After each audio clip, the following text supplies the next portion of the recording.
em 2012 ele bateu na trave com o sonho de ser vereador em Camaçari. Mas acredite, os senhores, por pouco ele não foi um jogador profissional que chegou a atuar até no Canadá. O podcast de hoje conversa com ele, meu irmão, meu amigo Flávio Matos, vereador em Camaçari e líder do governo na Câmara, não é isso? É isso mesmo, pastor Ivan. Para mim é uma satisfação muito grande participar desse programa que tem realmente chamado a atenção de Camaçari e também com esse amigo, né, especial, pastor Ivan, referência não só entre os evangélicos, mas em toda a cidade. Irmão, muito obrigado, vamos nessa? Nessa. Você quer abrir a porta? Claro.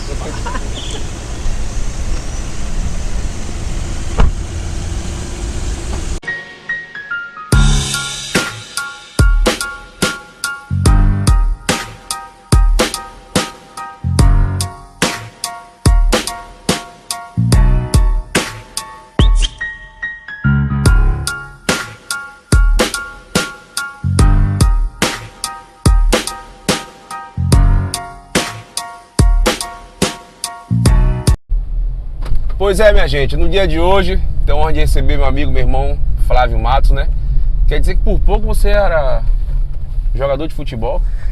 Pois é, pastor Ivan, primeiro um prazer participar do seu programa aí, podcast, uma honra muito grande, estava ansioso por esse momento.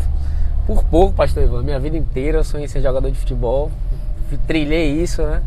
Tenho muitas pessoas importantes que me ajudaram nesses sonhos e depois caí na política, né? Depois fui enveredei para outra área. Agora você não foi jogador de futebol por quê? O empresário não teve competência? Foi pastor, talento? O futebol ele é muito difícil, né? Quem acompanhou minha história aqui em Camaçari sabe que eu já rodei vários clubes, né? Eu fui da base do Camaçari, já treinei no Bahia, já treinei no Vitória, já disputei baiano. Mas futebol é muito difícil, você precisa de uma oportunidade, sobretudo aqui no Nordeste. Aqui é muito complicado o futebol.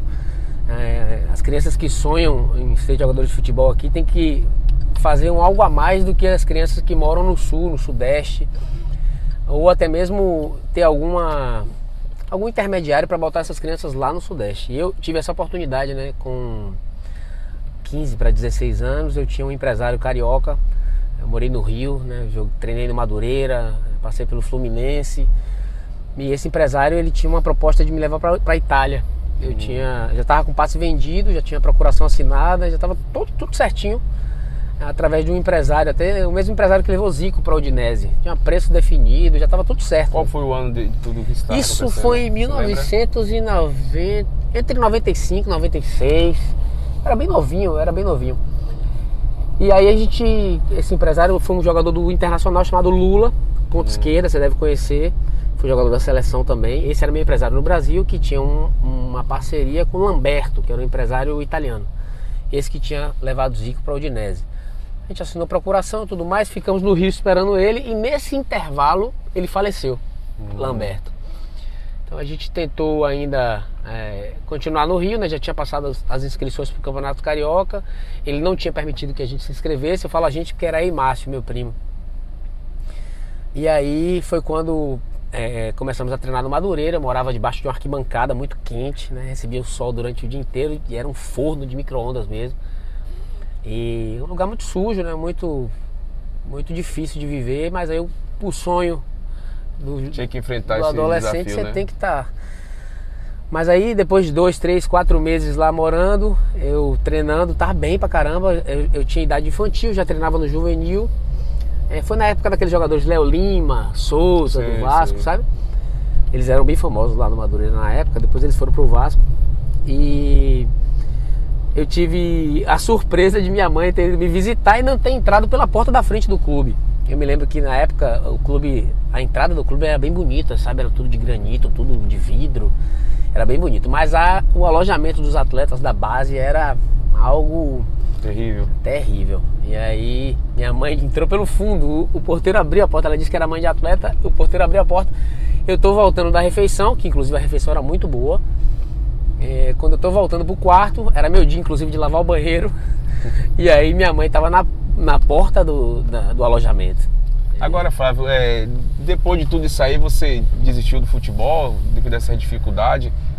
E não é que desiste, né? nesse momento você vivia no Rio de Janeiro, é isso? Isso era no Rio, no Madureira. Mas você é natural de Camaçari. É natural daqui, nascido em Camaçari.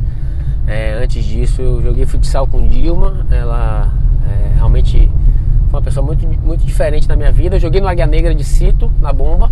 Então campo, minha trajetória de campo em Camaçari na base, no Amadora, era com Cito, no Águia Negra, né? Então a gente jogava muito contra a Forcrax, tínhamos um time muito bom. Eu lembro da Forcrax. Tínhamos um time muito bom aqui, Flávio. Eu joguei na Portuguesa. De Silas. Eu joguei no Águia Negra de Cito e era a época, é porque todo mundo vai dizer que o seu time era o melhor, né? Claro. Mas na época a gente ganhava tudo. Era Flavinho. Eu joguei com o Jefinho, você lembra de Jefinho? Conhece Jefinho? Conhece o branquinho? Jefinho Galego? Sim. Acabou de fazer uma cirurgia. Isso, eu joguei com ele. Operou mais uma vez de joelho agora, falei com ele essa semana. É meu amigo, meu irmão. No meu caso, o empresário não teve competência, viu? Foi? Meu empresário.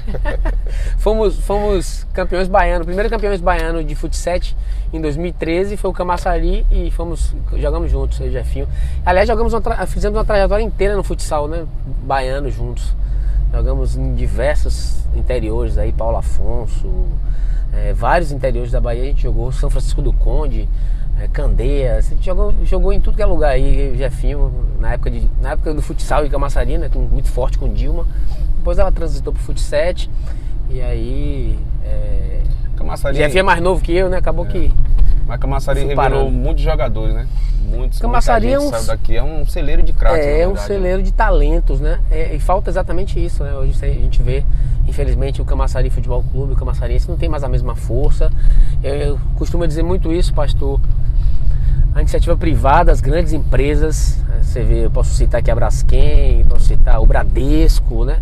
Essas empresas, elas têm uma responsabilidade social, inclusive para deduzir do imposto de renda, já que elas têm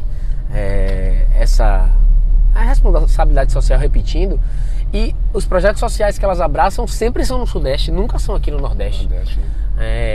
Eu não posso dizer todas, mas tem algumas que já têm vindo para cá através do De Peito Aberto, do meu amigo Ragmar. Tem trazido alguns projetos sociais para algumas comunidades aqui de Camaçari, futsal, boxe, algumas modalidades. Aí tem a Cielo, tem a Cateno.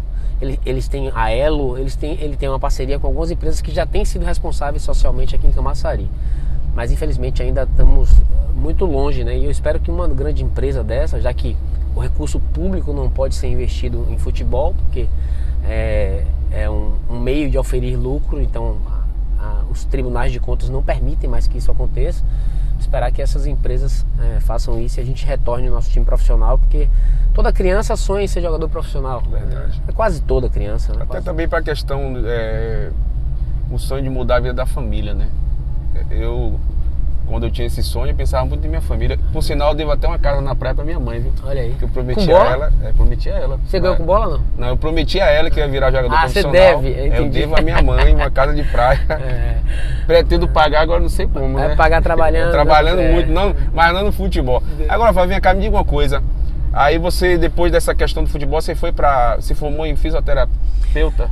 É isso. Você entrou Isso anda em paralelo, né? Então até os meus 22 anos eu ainda estava tentando ser jogador. Ainda buscava, né? Disputava vários torneios, disputei intermunicipal, aí disputava municipais de vários lugares, esperando ser visto, né? Todo jogador ele roda para tentar ser visto. Chegou um momento que da decisão, né? Você vai estudar ou você vai ser jogador? Aí é onde Dilma entra com muita força na minha vida. Ela tinha uma relação muito forte com uma empresária que levava jogadores para os Estados Unidos. E aí ela me apresentou essa empresária, ela veio aqui, avaliou, fez todos os trâmites, né? E aí me fez a proposta para ir primeiro para uma cidadezinha lá perto do Canadá mesmo, como você falou. Chamada Rapid City, em Dakota do Sul, né? Nessa cidade foi minha porta de entrada para os Estados Unidos, né? Para jogar futebol.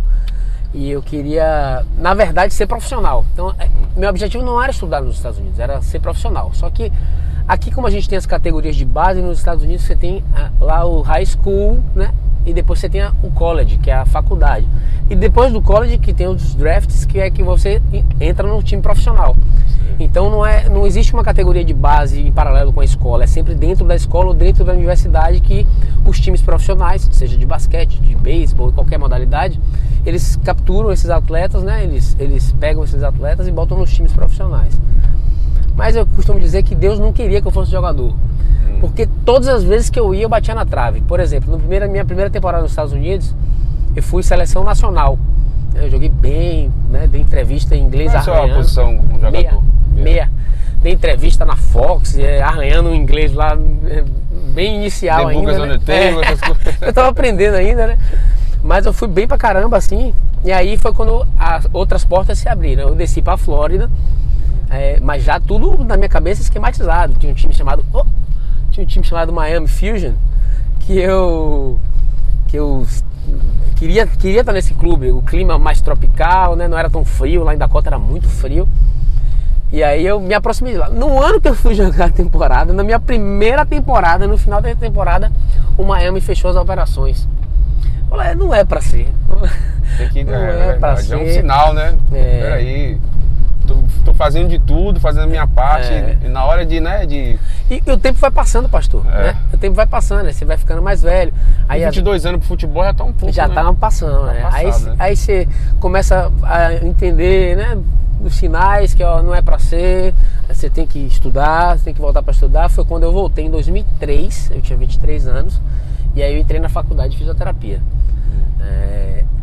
Agora, em 2012, quando você tentou a primeira... Posso beber alguém de coco aqui? Pode ficar à vontade. Rapaz, que chique. Pra você mesmo. Não vou deixar meu convidado morrer de sede aqui dentro, não pode. Boa. Sim, aí em 2012 você tentou, né, pela primeira vez, ser vereador em Camaçari. E teve 1.072 votos. Isso. Aí o que aconteceu? Foi tipo, funcionou a tomar essa decisão? Os amigos? Na verdade... você mesmo, como é que é? Você também é filho do José Matos, né? Que é vereador de 4 mandatos. Isso. Né? Então, Matos foi um vereador que sempre subiu de votos, né? Inclusive na eleição que ele perdeu em 2008, ele teve mais votos do que ele teve em 2004, ganhou e foi primeiro do partido. Mas serve por causa da questão do coeficiente? A questão de coligações, né? Questão de coligações. Na época era coligações ainda. Isso. Existiam coligações proporcionais. Quando o Matos perdeu a eleição, embora com mais votos do que em 2004, em 2008, ele disse: o povo não me quer mais. Ele disse isso lá em casa e falou: eu não sou mais candidato. Nós tínhamos um projeto social lindo chamado Sorrir com Saúde. Tínhamos atendido mais de 30 mil pessoas em Camaçari. O nome Matos ainda era muito forte na cidade. E minha irmã, ela era coordenadora geral do projeto, né? Ela tinha Fabiana? Jaqueline. Tinha sido tese de mestrado dela, tinha sido... Você tem irmã chamada Fabiana? Tenho não. Jaqueline. Me atrapalhei aqui. Ela tinha um projeto lindo, né? Que era eliminar a cárie em Camaçari em 10 anos, né? Então a intenção era botar 25 postos de saúde a baixo custo, né? E não só tratar a dor de dente, era ensinar o que é saúde bucal à população. Fazer fio dental de um saco plástico de supermercado, fazer uma pasta de dente de uma folha de joá ou de hortelã, né? Então tinha umas palestras muito bacanas de como tratar a saúde bucal, e isso foi dando uma notoriedade, uma visibilidade não só ao nome de Matos, mas também de Jaqueline. Mas ela se frustrou demais com a política pública, né? Na verdade, na política pública ela se realizou, mas a política partidária ela se frustrou bastante. E ela disse que não queria de jeito nenhum ser candidato. E eu trabalhava isso nela. Eu tinha uma vida completamente distante da política. Você já atuava atuava como fisioterapeuta, né? Trabalhou onde, Fábio? Eu trabalhei na Santa Helena, trabalhei na Santa Helena um tempo, fiz uma especialização em RPG, depois fiz uma especialização uma pós-graduação em ergonomia. Sim. Comecei a trabalhar em algumas indústrias do polo, né, em CIPATs, dando palestras, enfim, saúde do trabalhador. Tinha um projetinho também em algumas empresas de saúde do trabalho, né? Foi quando eu comecei a conhecer mais pessoas, até porque tem muita gente na indústria, a gente tem uma cidade basicamente industrial. E aí eu comecei a atender também a domicílio, né? Porque fisioterapeuta, para sobreviver, rala demais. Eu tinha uma motinha que eu andava de casa em casa atendendo, né? Piaçaveira, bomba, eu saía atendendo. Começou a ficar difícil o mercado aqui, porque com a formação de muitos fisioterapeutas, foram baixando muito o preço. E uma família que queria me pagar... Questão da oferta e demanda? Exatamente, questão da oferta e da demanda. Eu não conseguia cobrar R$20 de uma família, porque quando ela me fazia essa proposta de 20, que só podia pagar 20, eu sabia que ia pagar na dificuldade. Então eu comecei a atender de graça. E minha família começou a sofrer com isso, porque eu estava atendendo muita gente de graça, eu não conseguia cobrar. Eu sou péssimo para cobrar, péssimo, né? Eu sou bom pagador, mas sou péssimo cobrador. E aí eu comecei a ter mais dificuldades financeiras na minha casa, na minha família. Eu já tinha um filho. Já era casado nessa época? Já era casado, não tinha filho ainda, já era casado. Foi quando eu, em 2010, mais ou menos, 2010 para 2011, eu falei, eu preciso sair de Camaçari para atender, que é onde eu vou começar a ganhar dinheiro. Aí eu comecei a atender em Lauro de Freitas. Sim. E em Salvador. Aí tinha um cônsul da Suíça que eu atendia, que era um multimilionário aí, que foi quando eu enxerguei essa possibilidade de sair de Camaçari e fazer uma carteira de pacientes fora daqui. E isso me fez ganhar um pouco mais de dinheiro para minha casa e tudo mais, mas eu não abandonei o projeto social daqui de fisioterapia, me uni a alguns fisioterapeutas. Anderson sabe disso, Anderson Dantas, outros fisioterapeutas, Priscila, outros amigos meus que atendiam a baixo custo e muitas vezes atendiam de graça para mim, porque uma família me solicitava pelo conhecimento que eu já tinha, eu ia lá, treinava algum integrante da família para ela fazer algum tipo de exercício durante a semana e fazia visitas semanais. Queira que não queira, isso acaba lhe projetando para a política. Quando chegou em 2011, eu me vi empurrado assim para a política. Eu já tinha 3 anos em atendimento, você vai consolidando o nome, e Matos cada vez mais não querendo ser candidato. Ele entendeu que o período dele tinha passado. Ele falou que o ciclo dele tinha passado, e de uma maneira muito sábia, eu respeito muito essa decisão dele. É muito sofrido esse retorno, né, de tentar e a população dizer que não, né? A gente tem alguns exemplos aí que eu imagino que deve ser muito doído, né? As pessoas contribuir tanto e depois simplesmente isso passar e você, né, tem que estar bem psicologicamente para esses resultados que muitas vezes não são bons. Então em 2012 você tentou o pleito, né? Teve Aí em 2011 eu falei, meu pai, eu vou ser candidato. Ele disse, rapaz, não vá, esse negócio não é pra você. Você tem a sua vida estabelecida, você tem sua carreira, não vá. Minha mãe, não vá, meus pais, não vá. Eu disse, eu vou ser candidato. O senhor me apoia? Ele disse, apoio. Depois de muito insistir, apoiou. Eu não tive muito tempo, eu só queria ser, na verdade, um candidato de oposição. Você era de que partido na época? Você lembra? Então, eu não era partido nenhum, eu era oposição ao governo que estava aí. Mas para ser candidato, você sabe que precisa estar no partido. Então, o que é que eu fiz? Eu me filiei. Na época, o PTB disse que ia ser oposição, que só caminharia na oposição, já estava tudo certo. O PTB de Valdir Freitas.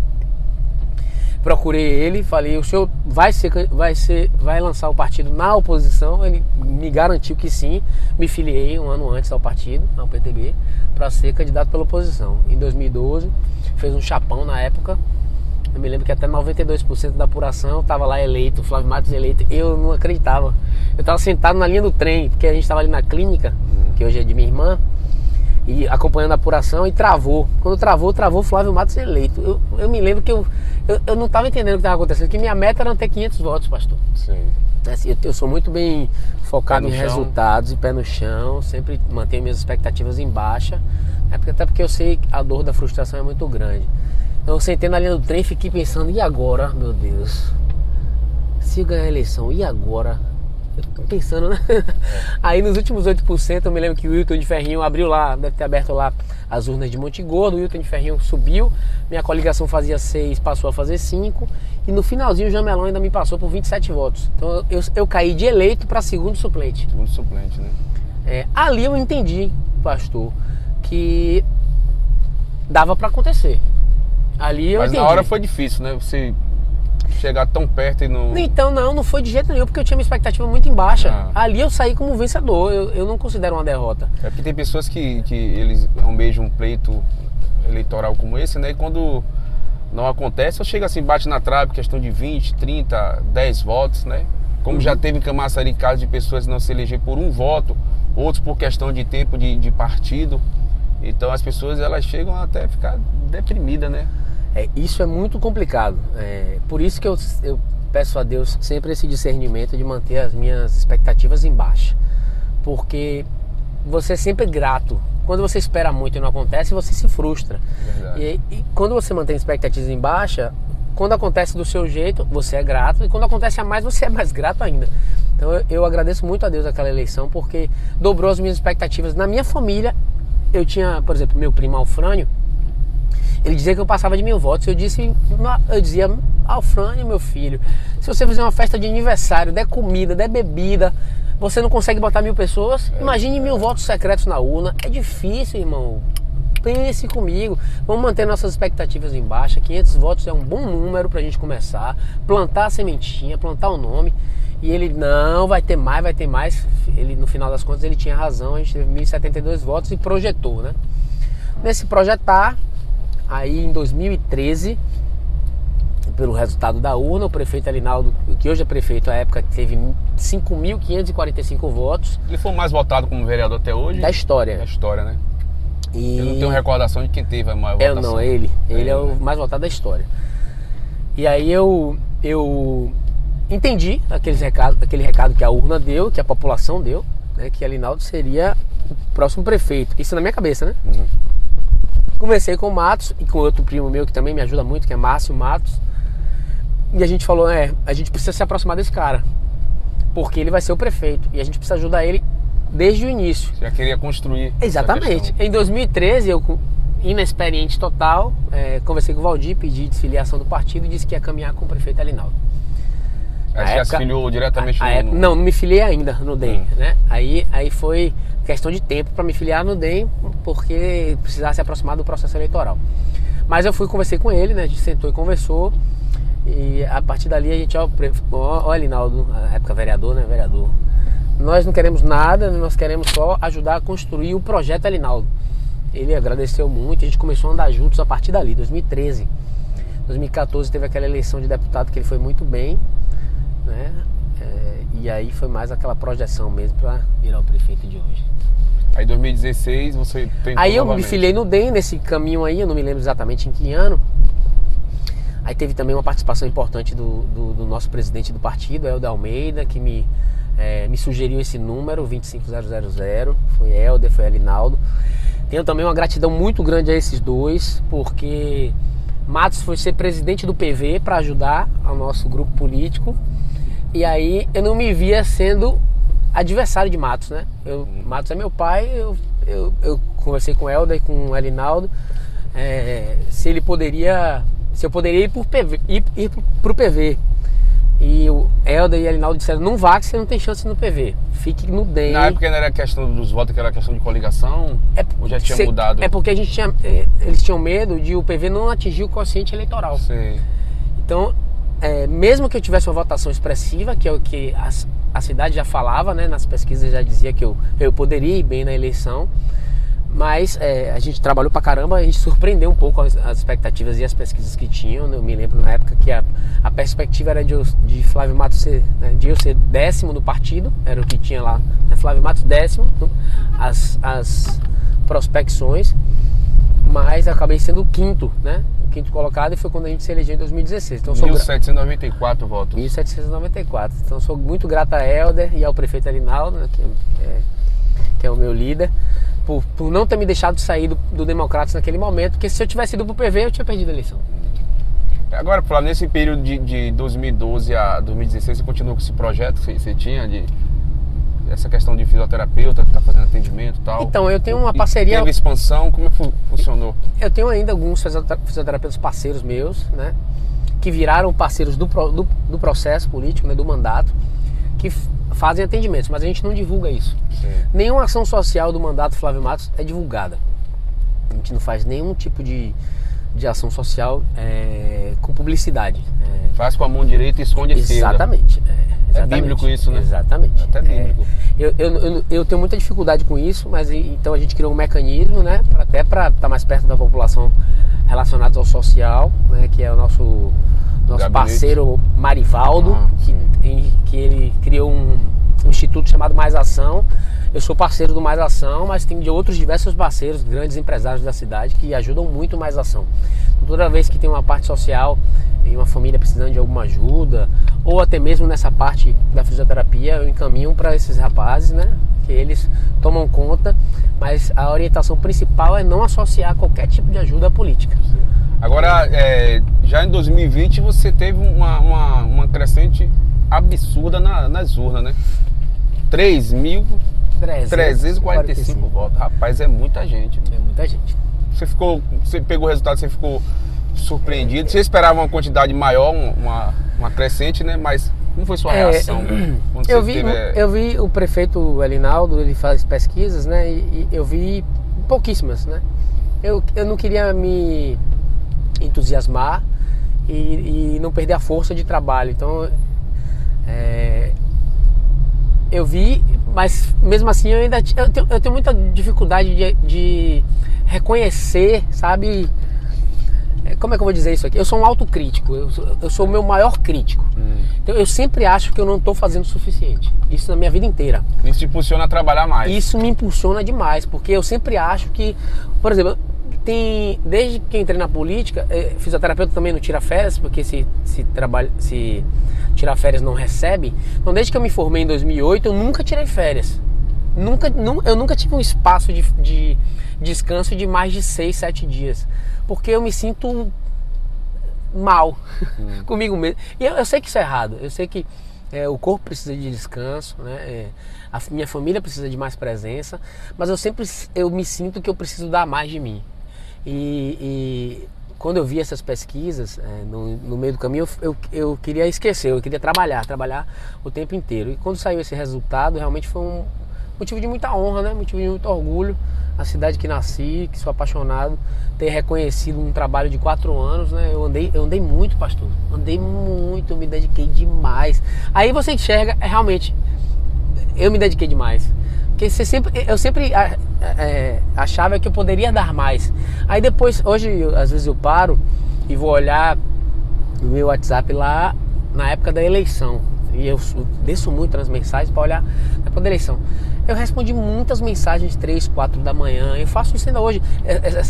Ontem eu estava falando com uma amiga. Eu falei com você ontem. Aí quando eu olhei, falei ontem não, falei hoje. Era 1h34 da manhã. Já tinha virado dia, né? Porque essa dedicação, ela para mim é uma obrigação, sabe?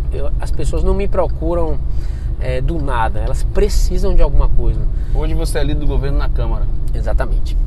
Como foi parte dessa decisão? Tem um líder, né? O prefeito Elinaldo, ele me deu essa missão. Eu sou grato, tenho a honra de ser parceiro do prefeito e ser amigo do homem, Elinaldo. Hoje eu tenho Teve resistência da bancada do governo? Nenhuma. Eu acho que a história da eleição, né? A história a nossa trajetória juntos. A votação pesou nessa hora também? Você acredita? Eu acho que não. Eu acho que a relação dos 4 anos de mandato, ela foi muito maior, pastor. O prefeito viveu momentos muito difíceis no primeiro ano, né, de mandato e nos primeiros 4 meses de mandato do segundo ano. Eu me lembro que eu sofria muitas chacotas da oposição, que davam risada, né, faziam contagem regressiva. Tá chegando a hora, vocês vão embora. Abriu o sinal aí, chefe. Tá chegando a hora, né? Tá mais perto do que longe. Aquelas piadinhas que a gente ouvia sempre. E eu nunca abandonei o prefeito, né? Eu sempre estive perto dele. Sempre estive ali colado, porque eu acreditava, né? Eu acredito muito em Elinaldo e acreditava muito no projeto Elinaldo, né? Eu sabia que ele queria estar diferente. Agora mesmo que a gente está passando numa entrada da cidade, coisa mais linda do mundo. Isso aqui de noite é iluminado em LED. Eu me lembro que Camaçari, a entrada era feia, a gente não tinha essa autoestima. Então, claro, muitos avanços ainda precisam acontecer, mas aquela época pouca gente acreditava no prefeito e eu estava ali do lado dele. Então, essa trajetória juntos, ela é mais importante até mesmo do que a votação.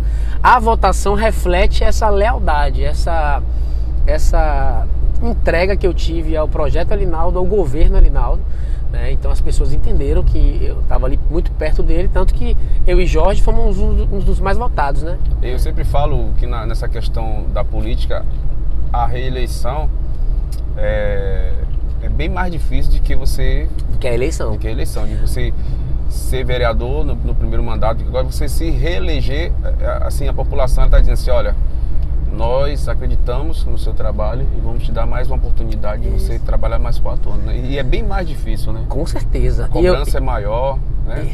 E eu tinha muito medo, é um fantasma que me assombrava muito, né? Primeiro, ser filho de ex-vereador, né? Então, as pessoas colocam numa sombra, né? E meu pai tinha sido um bom vereador, eleito 4 vezes consecutivamente, sempre subindo a quantidade de votos. E eu tinha essa responsabilidade muito grande nas minhas costas. Então eu tinha muito medo do fantasma do vereador de um mandato só. Tinha muito medo disso, então eu me dediquei demais. Eu falei, eu tenho que trabalhar, eu tenho que mostrar ao povo que eu mereço outra oportunidade. E graças a Deus eu fui reconhecido, né? Meu grupo, eu não falo eu, minha equipe muito forte. Eu recebi um elogio muito... Eu ontem estava despachando o Zap e uma amiga minha precisou de uma ajuda pro pai dela. E eu tinha perguntado a ela antes de ontem como estava o pai dela. Ela tinha me respondido antes de ontem como estava o pai dela, mas eu não tinha visto, né?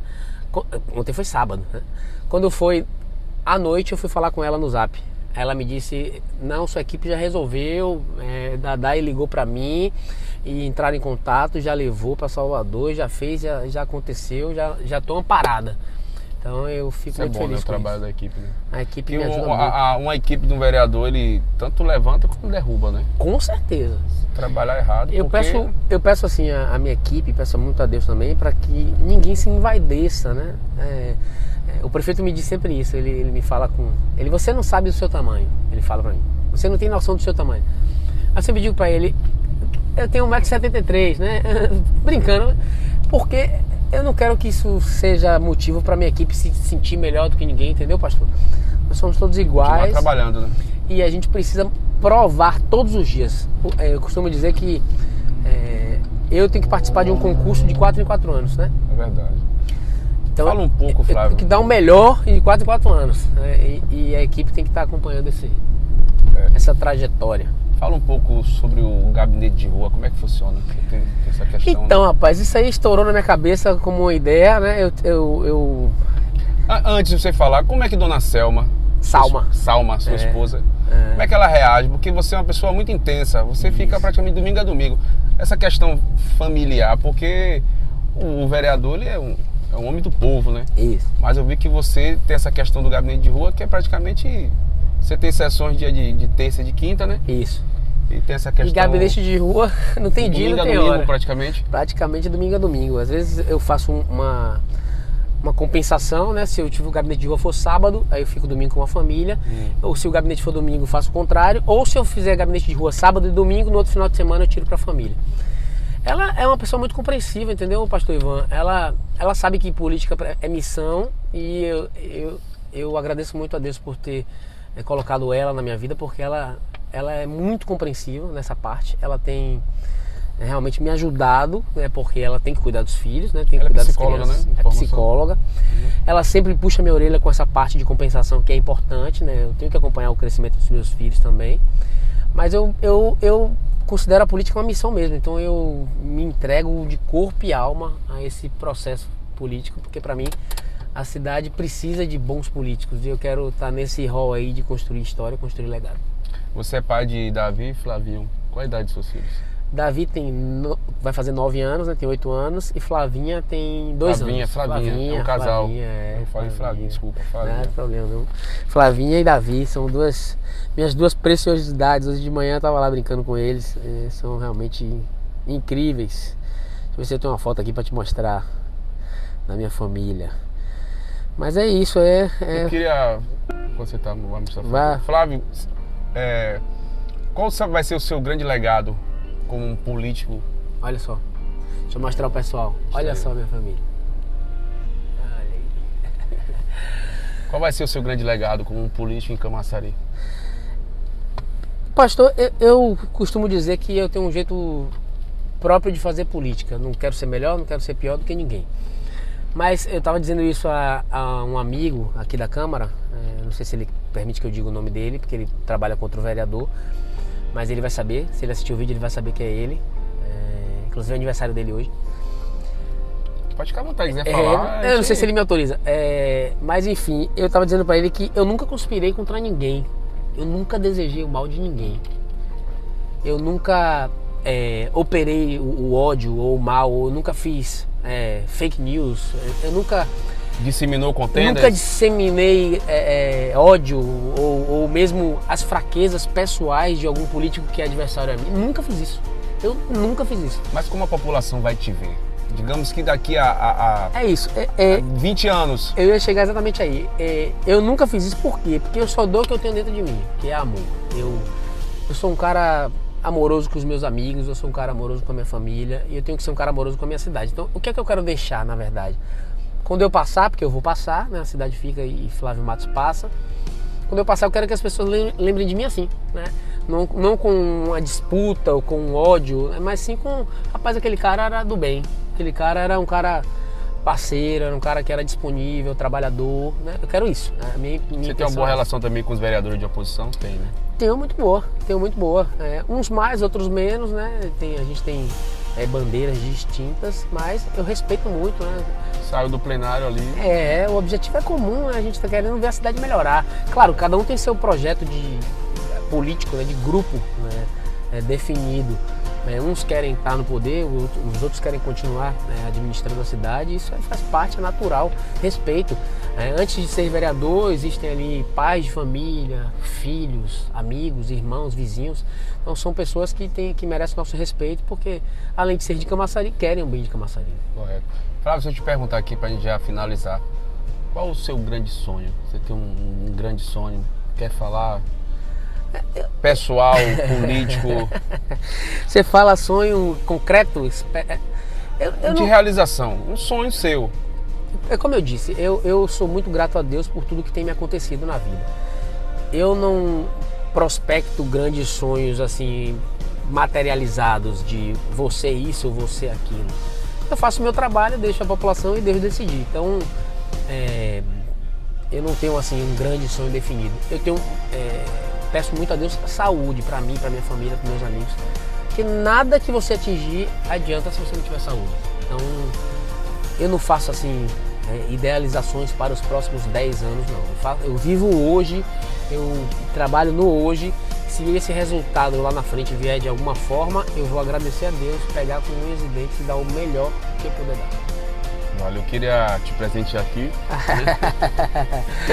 Com a camisa do nosso podcast. Era surpresa.